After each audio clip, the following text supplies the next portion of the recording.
আমি doctor ইশাতুর রব্বান, maxillofacial surgeon. আজকে Axis medical school আয়োজিত লেকচার ক্লাসে আজকে আমার টপিক হচ্ছে টেম্পোরোম্যান্ডিবুলার জয়েন্ট ডিসঅর্ডার্স। এটা নিয়েই বেসিক্যালি কিছু বলার চেষ্টা করব। টেম্পোরোম্যান্ডিবুলার জয়েন্ট ডিসঅর্ডার নিয়ে কথা বলার আগে আমরা শুরুতেই টেম্পোরোম্যান্ডিবুলার জয়েন্ট অ্যানাটমি নিয়ে কথা বলবো, then temporomandibular joint pathology, disease এবং treatment. Temporomandibular joint disorder is a big issue. Temporomandibular জয়েন্টকে যত ছোট মনে হয়, টেম্পোরোম্যান্ডিবুলার জয়েন্ট প্যাথোলজি ঠিক এত ছোট না। বেশ বড় সড়ো সময় নিয়ে এটা নিয়ে আলোচনা করতে হবে।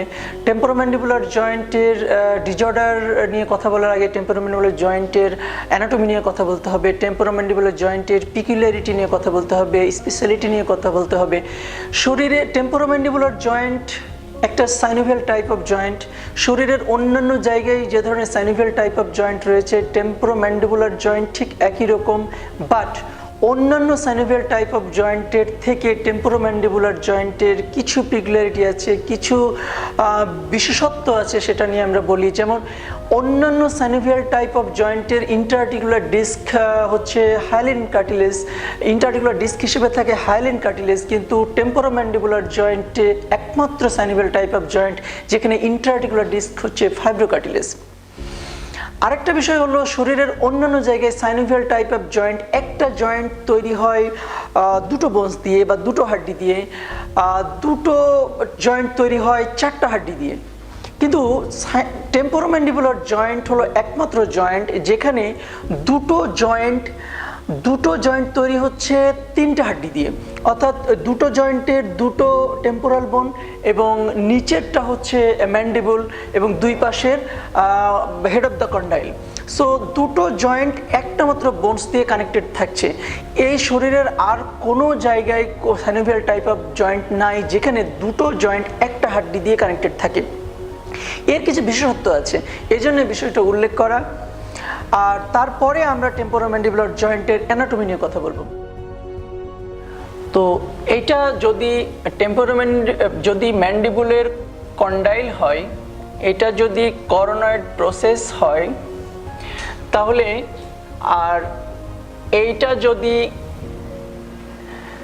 টেম্পোরাল বোনের পার্ট হয়, এটা হলো squamous part of the temporal বোন, এইটা হচ্ছে এমিনেন্স, আর্টিকুলার এমিনেন্স, এইটা হলো জাইগোমেটিক আর্চ। তো এইটা হলো বেসিক সাইনোভিয়াল টাইপ অফ জয়েন্টের, এটা হলো একটা বেসিক আর্কিটেকচার।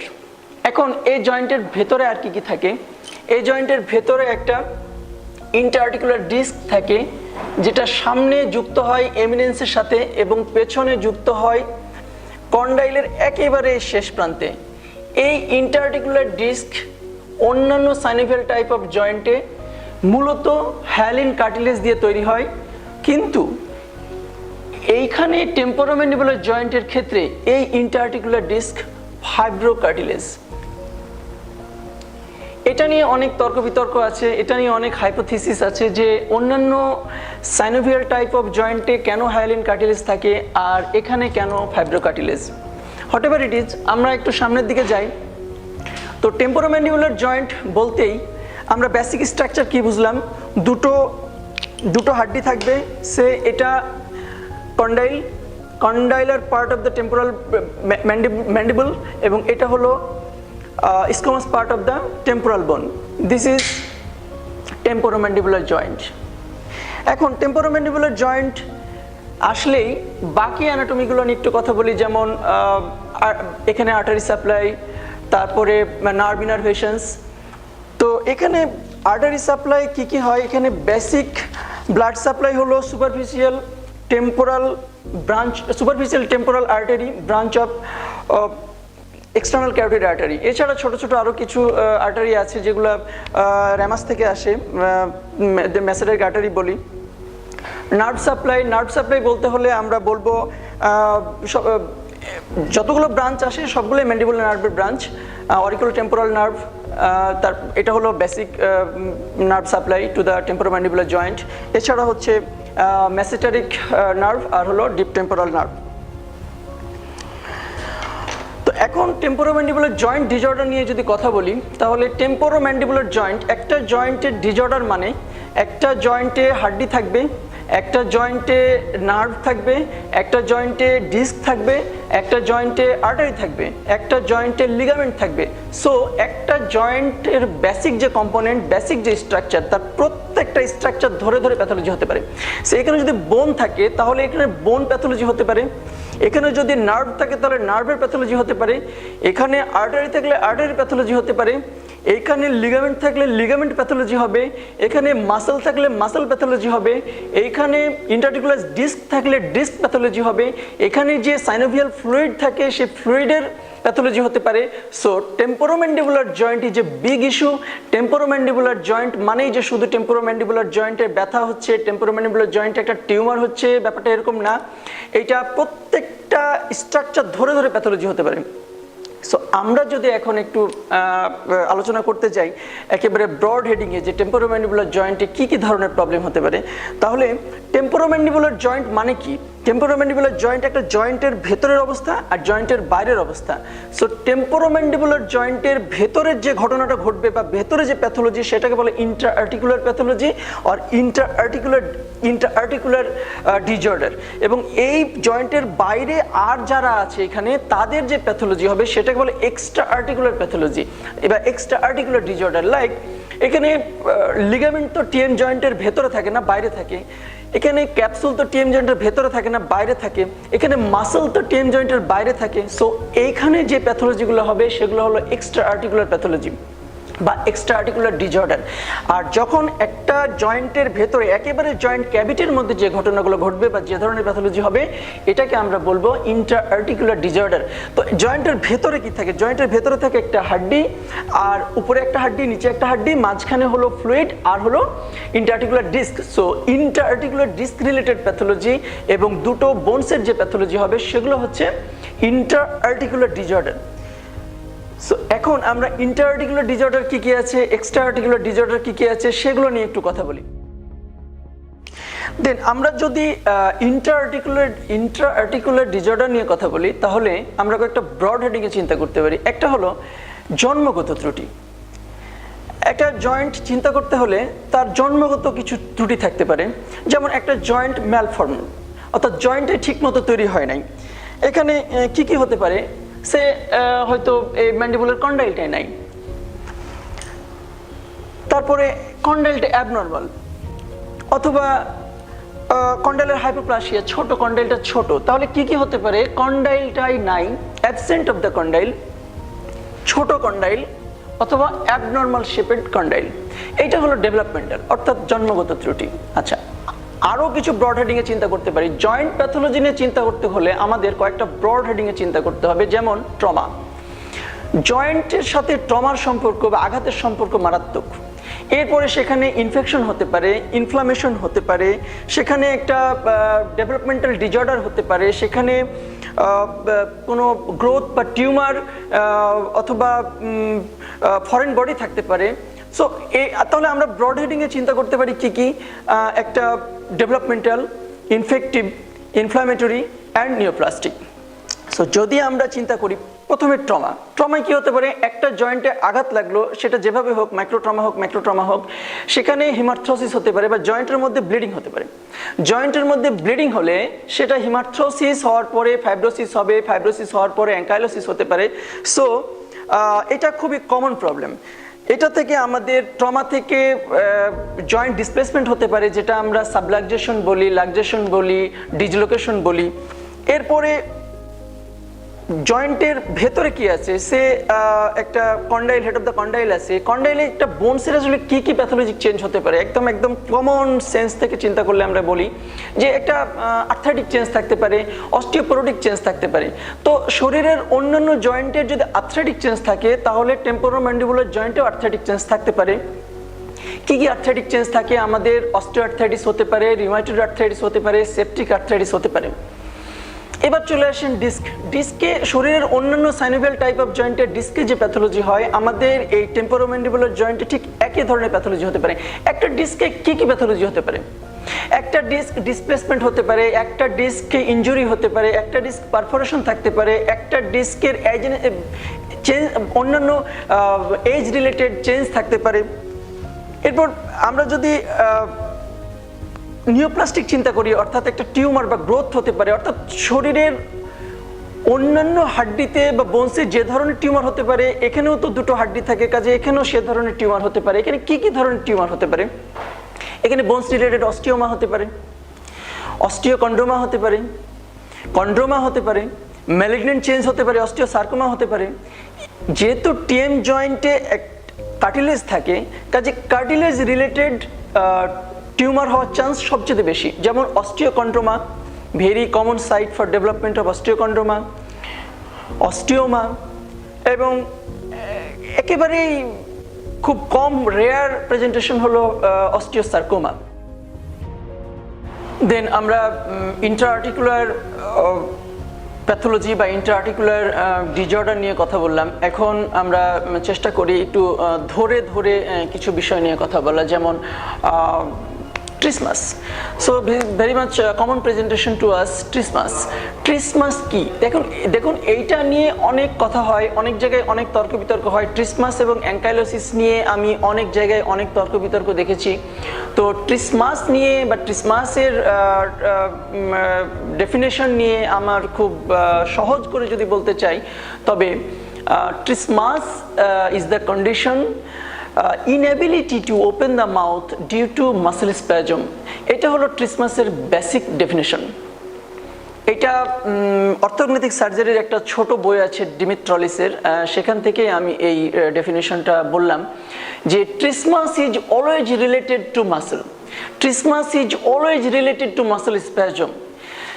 কেউ কেউ এটাকে ফলস অ্যাঙ্কাইলোসিস বলেন। হ্যাঁ, যদি অ্যাঙ্কাইলোসিস মনে হবে বাট অ্যাঙ্কাইলোসিস না, সেটা যদি মাসল স্প্যাজম হয়ে এটা মুখ হা করতে পারে না, এরকম একটা সিচুয়েশন তৈরি হয়, অর্থাৎ জয়েন্টের ভেতরে কোনো ঘটনা ঘটে নাই, পেশেন্ট হা করতে পারে না, জয়েন্টের বাইরে কোনো একটা ঘটনা ঘটেছে, এবং সেটা যদি মাসল ইনভলভ হয়, মাসল স্প্যাজমের কারণে হয়, তাহলে সেটাকে শুধুমাত্র আমরা ট্রিসমাস বলবো। তাহলে ট্রিসমাসের বেসিক ডেফিনেশন কি? Inability to open the mouth due to muscle spasm. Trismus is always related to muscle spasm. অর্থাৎ জিএম জয়েন্ট রিলেটেড যে মাসল আছে, সেই মাসল স্প্যাজমের কারণে যখন একটা পেশেন্ট হা করতে পারবে না, তখন সেটাকে আমরা ট্রিসমাস বলবো। তো এখন ট্রিসমাসের কজগুলো নিয়ে যদি আমরা একটা কথা বলি, তাহলে আমি শুরুতেই বলেছিলাম যে টিএম জয়েন্ট ডিজঅর্ডার রিলেটেড যে কোনো বিষয় আলোচনা করার আগে আমাকে 4 থেকে 5টা বিষয় মাথায় রাখতে হবে। একটা হলো ডেভেলপমেন্টাল, একটা হলো ট্রমাটিক, ইনফেক্টিভ, ইনফ্লামেটরি, নিউরোজেনিক এবং হলো নিওপ্লাস্টিক। তাহলে যদি আমরা প্রথমে চলে আসি ইনফেক্টিভ, অর্থাৎ ইনফেকশনের কারণে মাসল স্প্যাজম হয়েছে, তাহলে আমাদের এই রিজিয়নে কি কি ইনফেকশন হতে পারে? আমাদের এখানে পেরিকরোনাইটিস হতে পারে, আমাদের এখানে সাবমেসেটেরিক অ্যাবসেস হতে পারে, সেলুলাইটিস হতে পারে, ওডোন্টোজেনিক ইনফেকশন হতে পারে। অর্থাৎ ইনফেকশনের কারণে যখন এই রিলেটেড মাসলগুলো স্প্যাজম হবে, মাসলগুলোর স্প্যাজম হবে, তখন যখন পেশেন্ট হা করতে পারবে না, এই কন্ডিশনটাকে আমরা ট্রিসমাস বলবো। এছাড়া আরও ঘটনা ঘটতে পারে, যেমন ট্রমার কারণে, সিম্পল একটা ট্রমার কারণে মাসল স্প্যাজম হলো, তখন আমরা ট্রিসমাস হতে পারে। ট্রমার কারণে যদি কোনো কারণে টিএম জয়েন্ট মুভ করতে না পারে, অর্থাৎ করোনয়েড ডিসপ্লেসমেন্ট হয়, করোনয়েড ইমপিজমেন্ট হয়, জাইগোমেটিক আর্চ ফ্র্যাকচার হয়, সেসব ক্ষেত্রে যখন পেশেন্ট হা করতে পারবে না, তখন এটাকে আমরা ট্রিসমাস বলবো। এরপরে আমরা ইনফ্লামেটরি কন্ডিশন কি হতে পারে? মায়োসাইটিস হতে পারে, ইনফ্লামেশন অফ দ্য মাসল হতে পারে, মাসল অ্যাট্রফি হতে পারে, সেসব ক্ষেত্রেও ট্রিসমাস ডেভেলপ করতে পারে। এছাড়া আরও কিছু কন্ডিশনে ট্রিসমাস হয়, যেমন টিটানি, টিটেনাস। এরপরে হচ্ছে নিউরোলজিক ডিজঅর্ডার। একটা পেশেন্ট সে ইপিলেপসির পেশেন্ট, তার ট্রিসমাস হতে পারে। একটা পেশেন্ট পার্কিনসনিজমে ভুগছে, তার ট্রিসমাস হতে পারে। সাইকোলজিক্যালি আনস্টেবল একটা পেশেন্টের, যেমন সাইকোজেনিক, আমরা হিস্টেরিক ট্রিসমাস হিস্টেরিকাস বলি আর কি, যে কোনো একটা হিস্টেরিক শকে গেলে পেশেন্টের ট্রিসমাস হতে পারে। কিছু ড্রাগ আছে সে কারণে ট্রিসমাস হতে পারে, এবং আদার কিছু কজ আছে, যেমন ট্রিসমাস হয়তো ওরাল সাবমিউকোজাল ফাইব্রোসিস হতে পারে, তারপরে অসিফিকেশন অফ দ্য স্পেনোম্যান্ডিবুলার লিগামেন্ট এবং ওরাল সাবমিউকোজাল ফাইব্রোসিস। ওকে, তো আমরা একটা এই ট্রিসমাসের কজ মনে রাখার জন্য এটা আমার একটা ছোটোখাটো চেষ্টা যে আমরা কিভাবে ট্রিসমাসের এতগুলো কজ মনে রাখবো। সো আমরা যদি চিন্তা করি ডেন্টাল ইনফেকশন, ভেরি শর্ট একটা শব্দ, খুব ছোট একটা শব্দ ডেন্টাল ইনফেকশন, তাহলে আমি প্রথমে চিন্তা করি ডি ফর ড্রাগ। এইটা কিছু কিছু ড্রাগ আছে যে কারণে ট্রিসমাস হতে পারে, যেমন স্ট্রিচনিন পয়জনিং, এটা আমাদের খুব বেশি প্রয়োজন হবে না। এরপরে ইনফেকশন, যেটা বললাম very common cause of trismus. Infection কী কী ইনফেকশন হতে পারে সেই বিষয়গুলো নিয়ে আমরা কথা বললাম, যে সিম্পল একটা ডেন্টাল ইনফেকশন হতে পারে, পেরিকরোনাইটিস হতে পারে, সাবমেসেটিক অ্যাবসেস হতে পারে, সেলুলাইটিস হতে পারে। এরপরে আমরা চলে আসি D for drug, I for infection, N for neoplastic. Neoplastic নিয়ে আমরা বললাম কি কি হতে পারে, অস্টিওমা হতে পারে, অস্টিওকন্ড্রোমা হতে পারে, অস্টিওকন্ড্রোসার্কোমা হতে পারে। এরপরে এফ ফর ফেক অথবা ফলস, যেমন হিস্টেরিক শক অথবা হিস্টেরিক অ্যাটাক অথবা অ্যাংজাইটির কারণে অনেক সময় ট্রিসমাস হতে পারে, সেটাকে আমরা মনে রাখার সুবিধার্থে এফ বা ফেক দিয়ে মনে রাখতে পারি। এরপরে E for extra articular fibrosis. Extra articular fibrosis কী কী হতে পারে? এক্সট্রা আর্টিকুলার ফাইব্রোসিস হতে পারে ওরাল সাবমিউকোজাল ফাইব্রোসিস, তারপর ossification of the sphenomandibular ligament. বার্নের কারণে কিছু কিছু মাসেল ফাইব্রোসিসের কারণে ট্রিসমাস ডেভেলপ করতে পারে। সো এইটা আমরা মনে রাখবো, extra articular fibrosis. Then C for coronoid elongation. করোনয়েডের মুভমেন্টে যদি কোনো প্রবলেম হয়, করোনয়েড ট্রান্সলেশনে যদি কোনো প্রবলেম হয়, লাইক করোনয়েড ইমপিচমেন্ট, কোনো কারণে জাইগোমেটিক আর্চ ফ্র্যাকচারের কারণে করোনয়েড ইমপিচমেন্ট হয়, তখন করোনয়েড মুভ করতে পারে না, দেন টিএম জয়েন্ট ফাংশন করতে পারে না, তখন পেশেন্ট হা করতে পারে না। করোনয়েডের সামনে কোনো একটা অবস্ট্রাকশন তৈরি হলো, সে কোনো একটা গ্রোথ হলো, অথবা করোনয়েডের লম্বায় অনেক বেড়ে গেল বা করোনয়েড ইলংগেশন হয়ে গেল, তখন করোনয়েড ট্রান্সলেশন হতে পারে না, করোনয়েড মুভ করতে পারে না। সো করোনয়েডের মুভমেন্টে কোনো প্রবলেমের কারণে যদি টিএম জয়েন্ট ফাংশন না করতে পারে, পেশেন্ট হা করতে না পারে, সেইটা মনে রাখা আমরা সি দিয়ে মনে রাখতে পারি। That mean coronoid elongation or coronoid pathology or coronoid abnormalities. T for tetanus, tetany এবং ট্রমা। ট্রিসমাসের একটা বড় জায়গা জুড়ে আছে হলো ট্রমার কারণে হিমার্থ্রোসিস হতে পারে, হিমার্থ্রোসিস হলে ইনিশিয়ালি ট্রিসমাস ডেভেলপ করতে পারে। ট্রমার কারণে ফ্র্যাকচার হতে পারে, ফ্র্যাকচার হলে ট্রিসমাস ডেভেলপ করতে পারে। এরপরে ইনফ্লামেশন আমি বলেছি কি কি ধরনের ইনফ্লামেশন হতে পারে। এখানে মায়োসাইটিস হতে পারে, অর্থাৎ মাসেল ইনফ্লামেশনের কারণে যখন ট্রিসমাস ডেভেলপ করবে তখন এটাকে আমরা বলবো ট্রিসমাস ডিউ টু ইনফ্লামেশন। এরপরে O for oral submucosal fibrosis. এরপরে এন ফর নিউরোলজিক, অর্থাৎ কোনো নিউরোলজিক অ্যাবনর্মাল কোনো নিউরোলজিক কন্ডিশনে যখন পেশেন্টের ট্রিসমাস ডেভেলপ করতে পারে, সে পেশেন্ট যদি ইপিলেপসির পেশেন্ট হতে পারে, পেশেন্ট পার্কিনসনিজমের পেশেন্ট হতে পারে, এই ধরনের সিচুয়েশনে অর্থাৎ নিউরোলজিক অ্যাবনর্মালিটির কারণে যখন ট্রিসমাস ডেভেলপ করতে পারে, সেটা আমরা এন দিয়ে মনে রাখতে পারি। অর্থাৎ ডেন্টাল ইনফেকশনের DINFECTION এই হেডিংয়ে মনে রাখলে আই থিঙ্ক ট্রিসমাসের কজগুলো মনে রাখা আমাদের জন্য সহজ হবে।